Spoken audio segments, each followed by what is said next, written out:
initiatives of smart city program where everything will be monitored at a central location and data will be fully analyzed and all that. But I think this is Correct. a long way to go. But I think this is one of the classic example how the visuals can be really converted into data, and then the subsequent action can be taken from the authorities, right?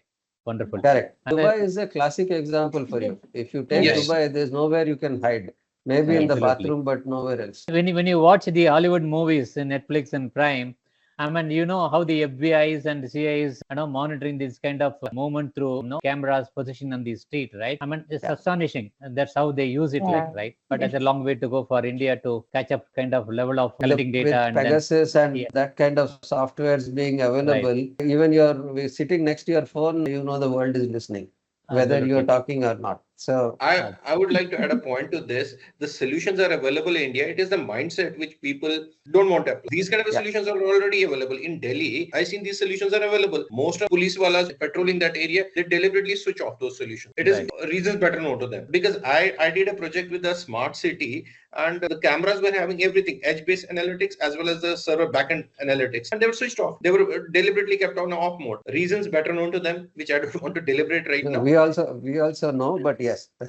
Deliberately they did it, and these kind of solutions are already available in it. It is not a rocket science anymore. I know people in Bangalore who are doing these solutions. He's an ex-classmate and now a colleague of mine. They're doing it, but it is only mindset which people carry. Enforcement agencies, they should be thinking about that these solutions are very valuable, and they don't do it. Like in Delhi, there are solutions which can even reach to an extent that the person who moved from one lane to another lane, they can keep a track of him. Where did he go? Maybe a criminal doing a crime in certain specific area of a Delhi city or locality, he can track to the level where did he land up last, where he was last seen. These solutions are already available. There's nothing Yeah, like that. so These you're right, solutions Rami. See, technology is enabled, but the willingness to use the technology is something what is really causing us all the problems, right?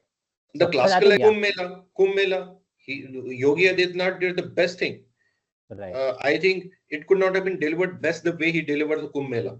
And the cameras absolutely, were used to maximum extent. These video right. analytics and everything was, I think, the best example of using video analytics in Indian terrain is the Yeah, Yeah. yeah, Yeah. yeah, yeah. Yeah. Going back to the focus industry like MSME, Vijay, like in your experience, like what is that? What are the challenges? Yeah, typical MSME leadership encounters. They want to invest in this kind of digital initiatives, and what is the mindset that, like, what is really preventing them or really pushing them to go in for this kind of thing? Because we've seen what kind of wonders it can do in industry, like in their growth story. But what do you feel that the inhibitors which are really creating this problem? See, there are certain characteristics of MSMEs which all solution providers, all of us need to understand. One is that they all start up, they grow to a certain level, and either they sell out or they develop by themselves. Right? There are two paths which these SMEs take. So along this whole journey, we must understand that their finances are not very strong, like a large corporate. So finances are quite limited for them. They have to invest in their own. Like if you see a small, I mean, we spoke about healthcare examples. So if you see a small hospital, the money goes into getting the equipment, nice equipment, which gives a lot of data. But where does this integration of data for a patient system happen in that particular hospital? In Karur and all, we have so many, 20 bedded, 10 bedded, 15 bedded hospitals, etc. But then how does this data get integrated there into a medical record system, like what is happening in the Apollo hospitals, etc. Right? So how do we enable that? Right? Are there any better ways? Are there more innovative ways and cost-effective ways of implementing all this? Take for example manufacturing. So I mean we are into process manufacturing, and whether it's the raw material or any of the machine parameters, right? Some machine is not behaving well, and therefore the temperature rises, therefore the speed rises, therefore the quality of the material that is flowing through in your process is getting affected. And that whole lot, how many tons of FG you're producing goes for a toss. Right, grade gets downgraded, you can't sell it, your market is impacted. So immediately market doesn't accept your product, and that has even a more bigger impact. One guy doesn't accept your product, the word is going around in the market. These are all challenges that MSMEs. So how do you really build these solutions? We can't have a big bang approach to digital transformation. MSMEs are concerned. They have to be faced one by one. We need to understand the critical areas and bring in the technologies there. As a board, we have to always see whether this digital transformation or the digital business is what the board members are thinking of, right? So when you're on the board, you need to ensure that your MD, ED, all your KMPs are thinking digital. Okay, they are not just focusing on, okay, I'm going to produce this, I'm going to sell this, etc. But then, what is the resilience of this business? They don't have much reserves. MSMEs, if you see, like large corporates, they have a lot of reserves. They have a lot of risk budgets, etc. MSMEs cannot afford to, right? How much reserve you can keep? You can keep reserve for 3 months of failure, right? Can you keep beyond that? No. So it's very important they perform well, and simple sensor based solutions. For example, we had a very old machine. Our plant is constructed with a lot of bought out machinery from other plants, right? So we had to really monitor the level of pet flakes moving inside the process actually. So we installed a camera and we took the vision. We used vision AI using Python, but that was one solution, just one solution. I used even graduates to do this solution, some 40-50K I spent on that particular camera, but I get an important data out, right? So when you look at the digital transformation of an MSME, an already existing MSME, if it's a new MSME, it's okay. You'll find a lot of solutions to integrate along with their business plan. But if it's an existing MSME where you want to really get in for these are very critical. No? IoT and agentic AI are very critical. Now, agentic AI, the approach that we have taken is we first put in an AI assistant, right? So our website today has an AI assistant. So we have people chatting up on the AI assistant. So we are able to get that data. What is it people are looking for in our products, etc. And from there, we backwork now. We come back and say, now I want this assistant to become a supervisor. Can this agent? So I'm moving into agentic AI their way, but in a very small fashion. I've spent only about 50K on that, right? So maybe another 1 lakh I will budget to bring my agentic AI in that one particular space. So now, how do I enable my supervisors? So even from these sensors, I'm not taking this data into very big ERP systems or MES systems. When I go talk to a vendor, I mean, he says, if your budget is nothing less than a 2.5 crore, please don't even ask me for a call. So this is the respect we get from a large OEM like that. So what do I do? So I took a Zoho approach. So I said, okay, let me capture all the data. Okay. So then so data is important, data is prime, and how the data is used is determined by the business, not by a partner, right? So I said, I am the best person to determine how my data should be used and what data I want. And I need that flexibility to change the data that I'm capturing. I need that week on week flexibility. See, otherwise I'll be sitting with Excel sheet reports that my managers will give, right? Every week there'll be a weekly report. Every month there'll be a monthly report. And I sometimes make a joke of it also, how should a MSME boardroom look like? Right. Is it like everybody talks about, corporate law and, this is required. And today, if you see, a lot of MSMEs are, public. I mean, they're going public, going for IPOs. Right. You have SEBI is given a provision for MSMEs to go for IPO. So how do those boardrooms look like? So I say, if you're manufacturing, just have a digital, digital factory. What do I call it? As a factory's digital dashboard. I mean, factory's digital dashboard will include sales and everything. For MSME, it's not multiple, it's one man managing everything. Right? I have one product division where the guy manages from purchase to sales. That one dashboard is enough for me to see whether that, that month's 5 crores or 6 crores is going to come or not, right? So that is the way that has to be evolved, but it will look like a piecemeal approach. You can't make, a 10-page proposal or something like that, to go forward. But that's the way, we are doing it in the MSMEs, and especially an established MSME. This is where most of the challenge lies. And family-run organizations, a lot of MSMEs are family-run organizations. But the wonderful thing that is happening here is youngsters are coming on the board. So with youngsters Right. coming on the board, there is need to, there's definitely the tech savvy. They are much more tech savvy than the erstwhile generation. Probably people like us, we were not so tech savvy as they are. They want all information at their fingertips. They would believe prediction coming out of AI rather than what the manager is. They want to cross validate, right? They want to cross validate what the manager is telling, and they want to cross validate what the AI is telling. Prediction Right. models, maintenance, plant maintenance is a huge cost, right? Because if plant fails or production fails, Yes. market, impact on the market, forget the impact on balance sheet also.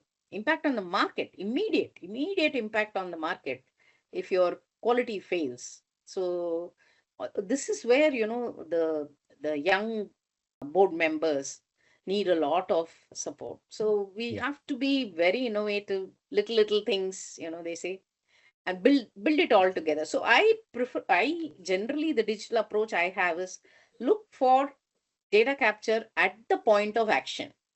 Okay, nothing more than sensor. Sometimes you have drives which give data. So there you need not go and put another IoT. This is what one person told me. You already have your drive systems which are giving you data. So just get a platform to dish out what decisions you need to make, what predictions you need to make. But where they are not there, sensors, vision analytics, production, shop floor needs a lot of vision analytics. You need digital twins for all your machines, right? Otherwise, you can't predict the machine is going to fail. So these are approaches, I think, one by one. Take the most important machine in your factory, create a digital twin for that machine, and then take it on from there. So this is the approach. It's a very interesting topic and very interesting from SME point of view, though. Yes. Excellent. Okay. Yeah, I mean, if you are a member of many industrial bodies, Vijay, and how do you see the trend of absorbing the technology by MSME owners, right? So, I mean, this is something is really catching up fast. It's pretty slow.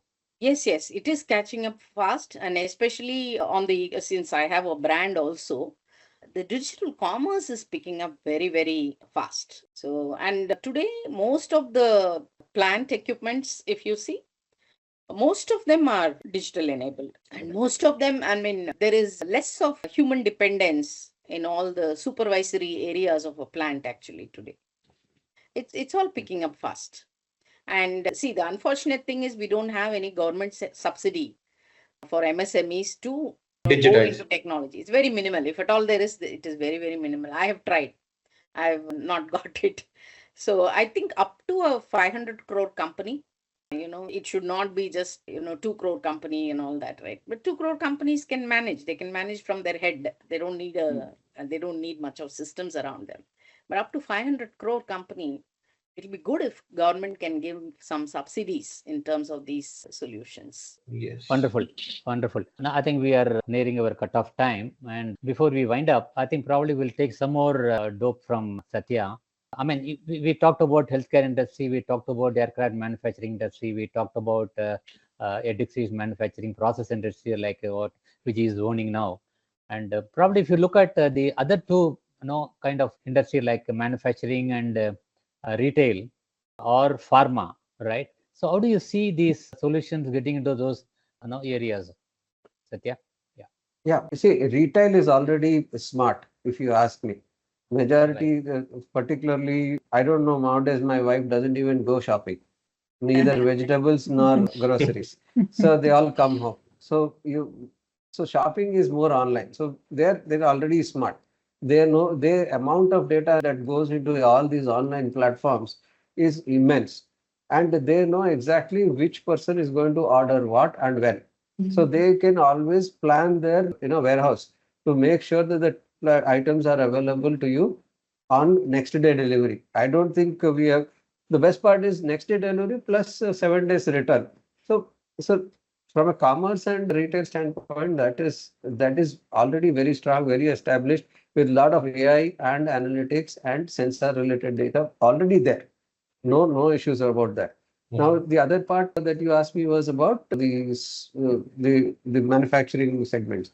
So there is significant amount of, like Vijay Lakshmi mentioned, the small agentic AIs that can be built. For example, if there is a maintenance, predictive maintenance or breakdown maintenance that has to be brought in, that's a small agentic AI that can be built based on certain machine or certain set of machines, based on their historical performance data and the current period for which it has been operating. You can clearly predict when a particular machine is going to go down. That Right. applies today to almost everything. So, for example, if you take it to your car garage, the moment the guy takes sees your car and puts the number, he knows it's history. He knows, and once he puts the OBD on the car, he knows which part needs what. So, Right. the data is there. Data is coming from different sources, from different sensors. Now it is the analytics and the AI that is already kicking in. MSMEs can benefit significantly if they invest small on the agentic AIs to do targeted, analysis and decision support for the leadership. So if see, we are moving from calculators to Google AIs to Google to AI, and AI is the next, agentic AI is the next app on AI. So you will have a master AI engine which will control all the agentic AI basically function independently for specific enterprise function, whether it is retail, whether it is purchase, whether it is procurement, any of these functions, they can independently function given the base of data that they are feeding on. Right. Right. Absolutely. Now, you're looking at your experience here, like, you've been responding to a lot of inquiries.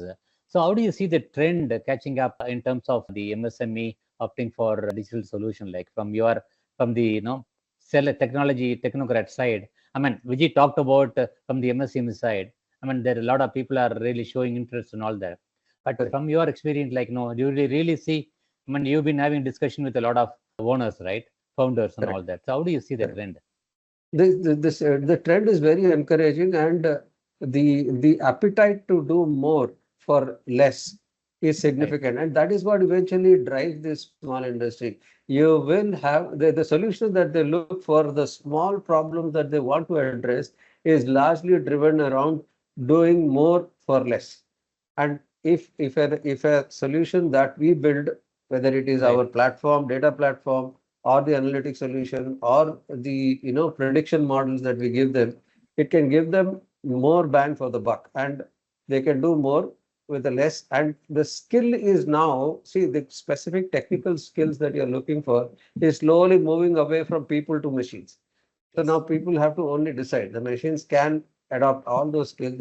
Today's kids, if you ask them to write one program, not one of them will start from include io.h. No, they won't. Right. They will go to Chat GPT, they'll get Get the the code. code, test it, and then.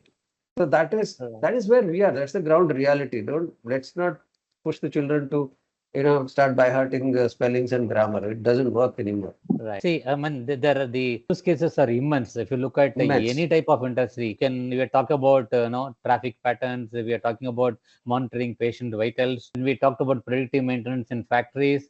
And then I think what I hear is that you can also understand the weather pattern in a typical form, right? And farmers also can get to use the IoT technology to understand how the weather pattern is going to be for the next season, right? And of course, both public sector companies and private sector or government agencies can really make use of the IoT and digital engineering in a big way. But I think the slowly catching up, and I'm sure I think for the next decade, it's really going to flood the market in terms of people adapting AI and IoT together. And I hope that we will have I mean everybody in fact there are people involved, the partner, the technology partners, the sellers, the users, everybody. I think it will be immensely benefited by this Correct. technology. All right. So let's, I think probably, I mean, do we have any other question where we can discuss, and or if you feel that I think we have covered almost all the areas, not every area, but almost all the areas, we can go for final round of summing up. Rupali, I think probably we can put an end to this session. It's been wonderful, right? Yes, it's Each one sharing their experience. All right. yes, Yeah. a wonderful session, and there are many things that that has come out of this discussion. That yeah, no doubt, IoT and digital technology or digital factory are the buzzword today, but that needs to be integrated with human AI. So AI, artificial intelligence and human intelligence has to go together. And also right now the focus is building the modular components, or what we have said, genetic AI, and to do the target analysis. So that is the one thing we should be focusing on. And I could remember we used to say we had this rigid supply chain and we moved into responsive supply chain. Now it's rigid, instead of rigid data, we are now moved to responsive data. So good discussions. And I would like to thank you all for contributing and participating and giving time to and sharing your experience.